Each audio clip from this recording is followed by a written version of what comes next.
Olá, pessoal do terceiro ano A, tudo bem com vocês? Hoje é dia 8 de setembro de 2021. Nós vamos começar então mais uma semana, né, que se começa na quarta-feira. Lembrando que as nossas provas estão chegando e a gente tem que terminar então os nossos conteúdos para a gente finalizar o nosso bimestre, beleza? Então a aula de hoje é a seguinte: nós vamos começar por português, caminhos da língua portuguesa. E aí, o que acontece aí na página, deixa eu ver, páginas 150 e 151. E aí o que a gente vai ver? Vai ver os sinais de pontuação. Os sinais de pontuação, os clássicos, aqueles que a gente usa direto. Quais são eles? O ponto final, o ponto de exclamação, o ponto de interrogação. E aí não tem, mas também utilizamos bastante o quê? A vírgula. Tá bom? Só para vocês relembrarem. Então, exercício 1. Releia esse trecho do texto e observe os sinais de pontuação. Tá escrito assim, ó. Você acredita em fantasmas? Perguntou o mais novo. Eu não, disse o outro. Acredita sim, insistiu o mais novo. Então, olha lá. Tá perguntando o seguinte, tá falando o seguinte. Para você circular cada sinal de pontuação de acordo com a cor indicada a seguir. Ponto final é quando você termina a frase. Então, você vai pintar com o quê? Com lápis de cor vermelho, circular com lápis de cor vermelho. Onde termina ali? Novo, outro e novo de novo, tá? Na finalização das 3 frases que nós temos. Depois, ponto de exclamação. Exclamar. O que é exclamação? Quando você fica, que dia lindo! Ai, que medo! Então, isso aí você está exclamando. E aí, você vai pintar com lápis de cor verde. Então, termina ali. Acredita sim. E tem o ponto de exclamação. Depois, ponto de interrogação. É o quê? O cabinho de guarda-chuva que a gente fala. É a pergunta. Interrogar significa perguntar. E aí, a gente tem ali, ó. Você acredita em fantasmas? Terminando fantasmas, então tem o ponto de interrogação. Você vai circular. Aí não está explicando, mas nós temos também outro sinal de pontuação muito utilizado, que nós temos a vírgula, né? Ali eu não, disse o outro, e também nós temos o quê? O travessão.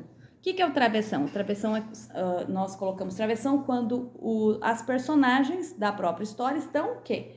Conversando, tá vendo?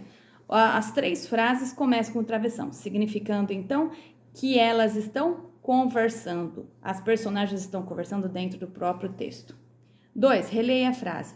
Você acredita em fantasmas? O que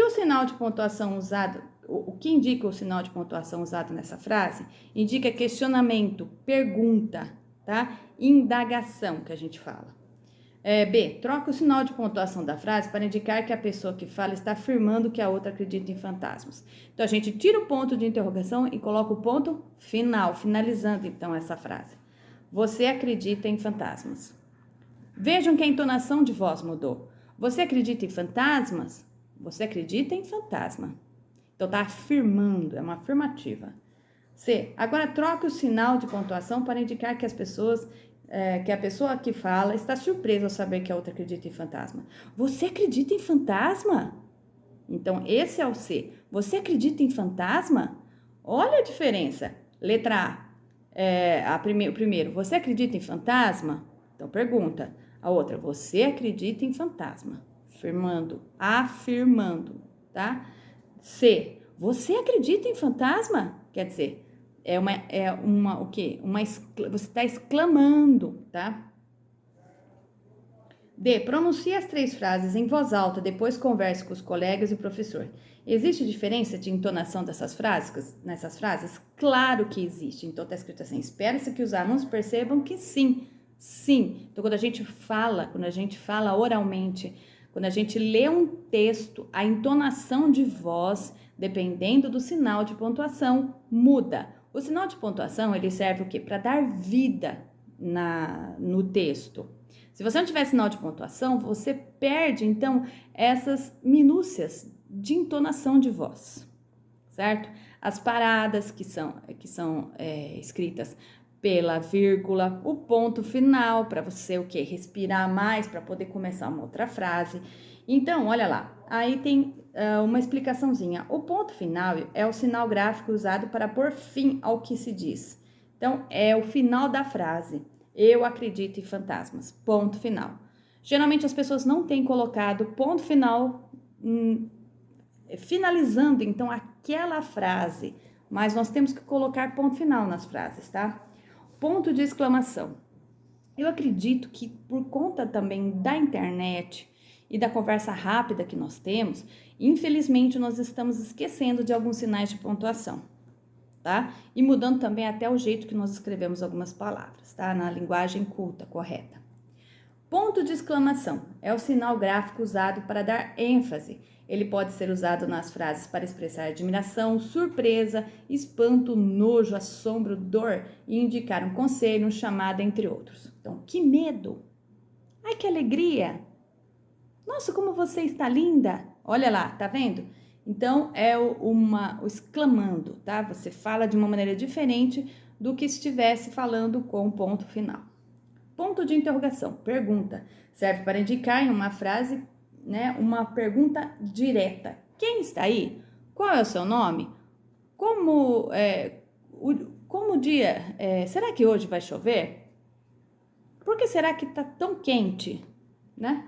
Os sinais de pontuação ajudam a dar sentido à frase. Na leitura, os sinais de pontuação indicam também como se deve ler o texto, a entonação apropriada das frases, tá? A gente tem que começar a aprender a falar direito e também a ler direito. Não só ler socadinho, né? Porque agora vocês já estão no 3º ano, então vocês têm que aprender o que? Acertar a sua leitura.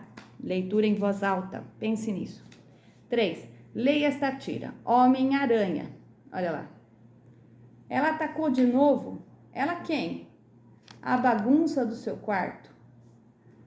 Então, é uma tirinha, né? Uma historinha, uma tirinha para vocês verem. Então, é o Armandinho. Armandinho está vestido de super-herói. Ele ouve o pai dizendo, Homem-Aranha. E o sinal de exclamação dá ênfase à fala do pai que está, o quê? Chamando o filho ou perguntando algo ao filho? Ele está chamando o filho, porque o filho está vestido o quê? Com uma fantasia de Homem-Aranha. Então, ele chama Homem-Aranha. E aí ele vem, né? B. Ao ouvir o pai exclamar, ela atacou de novo? Quem? A perereca, né? Armandinho fica com uma dúvida. Copie a pergunta que indica isso. Ela quem? Né? A pergunta que ele faz. Quem? Quem atacou de novo? Aí C. No final, o pai faz uma declaração. Essa resposta era esperada por Armandinho? Não, né? Ele não esperava essa resposta. A bagunça do seu quarto, né? Ela atacou de novo? Ele quis dizer que era perereca, mas não era. Ele quis dizer que quem atacou de novo foi a bagunça do quarto dele. O quarto dele deveria estar muito bagunçado. Não aparece aqui, mas Armandinho esperava que o ataque fosse de uma pessoa perigosa ou de um monstro. Situações que chamaríamos como super-herói. Mas no final acaba descobrindo que o pai estava se referindo à bagunça do seu quarto, né? Do quarto de menino. Veja que tem um bichinho atrás dele. Esse bichinho é o bichinho de estimação dele, né? Um bichinho aí, um sapinho, uma pererequinha, né? Que tá atrás dele para lá e para cá, dentro do próprio quarto. Ó, que loucura, né? Então imagina como deveria estar o quarto dele, né? Bom, até aqui nós vamos na aula de português. Depois, na aula de ciências, nós vamos ver sobre as fases da vida. Nós já falamos sobre seres vivos e seres não vivos. Os seres vivos são os vegetais e os animais. Dentro das fases da vida, todos os animais vegetais, eles nascem, crescem, se reproduzem e morrem, tá? E aí a gente tá pensando nos seres vivos, mas os humanos, as pessoas, tá? O Homo sapiens, a pessoa, tá? A nossa espécie. Nós, seres humanos, somos seres vivos. Eu tô na página 100 do livro Aquipalô, 100 e 101. Nós, seres humanos, somos seres vivos e passamos por mudanças corporais e comportamentais. Como essas mudanças são características do desenvolvimento humano, denominamos esses períodos de fases da vida humana.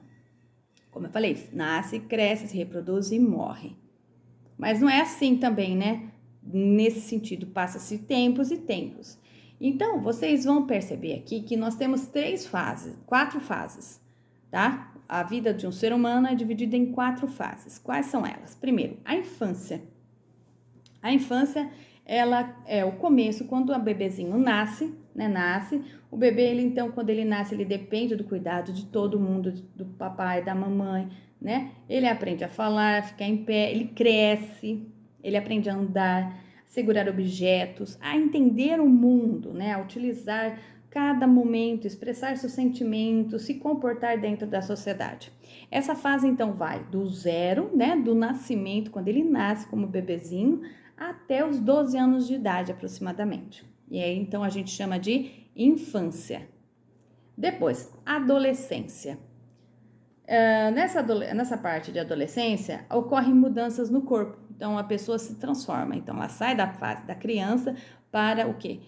Ficar como adulto. Então, cresce muito, a pessoa cresce, desenvolve, modifica muito, né? Existem transformações bem grandes, tanto para os meninos como para as meninas. E eles desenvolvem, as crianças mudam bastante. E o adolescente, ele torna uma pessoa mais independente do que um bebê. Então, ele come sozinho, ele toma banho sozinho, e ele faz a tarefa sozinho, com um pouco de ajuda, mas ele se vira um pouco, ele cuida do seu quarto, ele arruma suas coisas, seus brinquedos, ele vai parando de brincar, ele começa a fazer outras atividades, né? Assistir um filme com os pais, se importar com atividades mais competitivas entre amigos, como jogar bola, né? Brincar, mas uma brincadeira diferente da brincadeira da infância, tá? Depois de passar esse momento da adolescência, que vai dos 12 até os 18 anos, nós temos a fase adulta. Na fase adulta, então, a pessoa, ela está pronta, é o momento ápice, é o momento que a pessoa chega naquele limite, que é o melhor de si, né?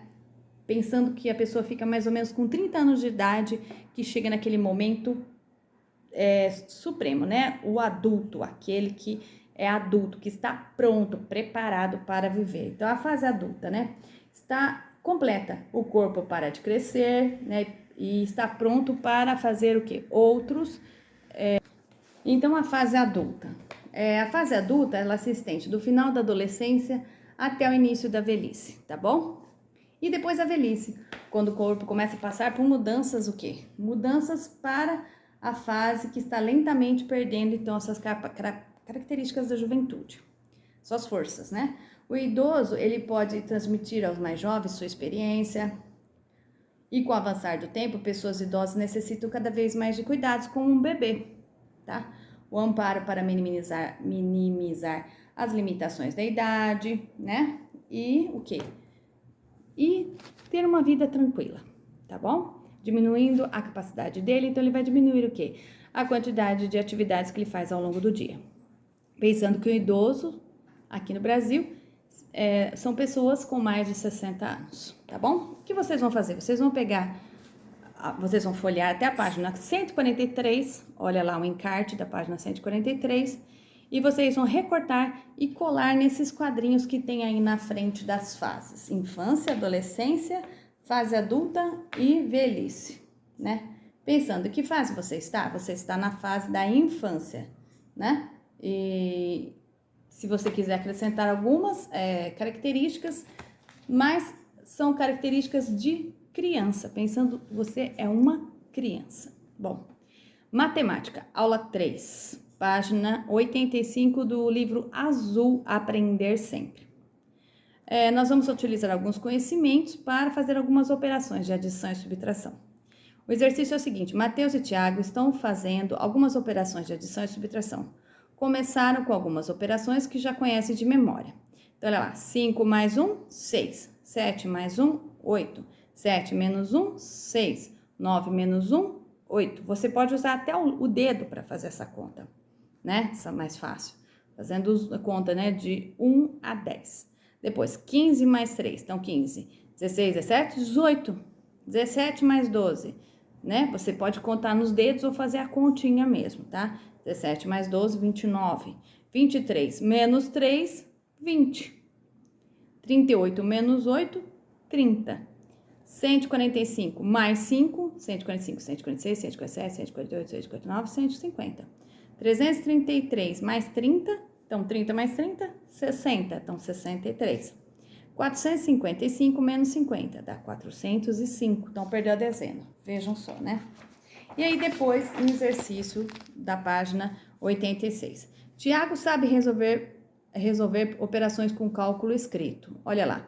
Então, 72 mais 28. O que ele fez? Ele o quê? Ele decompôs o número 72, 70 mais 2. E aí ele juntou o quê? As dezenas. 70 mais 20 do outro número. Deu, né? 70 mais 20. 70 mais 20. Pessoal, no livro tá errado. 70 mais 20, 70, 80, 90, tá? 90. Né? Ali eles fizeram isso. Ah, entendi. 70 mais 20 deu 90. Ali tá escrito 80. Mas a conta deu 90, tá? Depois, 8